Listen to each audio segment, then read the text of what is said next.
大家好，我係李日豪，又嚟到花旗財富外匯市場短評嘅時間。今日係2026年嘅5月13號，中東局勢繼續主導美元嘅表現。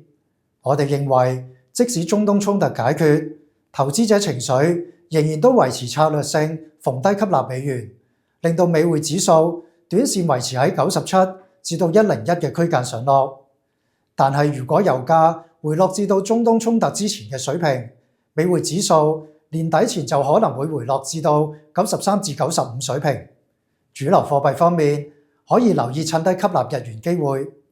花旗分析員估計，近期日本政府可能干預匯市，買入日元嘅總規模有機會高達10萬億日元。由於目前日元嘅整體供需狀況正喺度改善，今次干預行動亦都好可能促進日元供需狀況好轉。預計美元對日元要升穿158至160區間嘅上升動力將會逐步消退。人民幣方面表現亦都跑贏大部分嘅主流貨幣。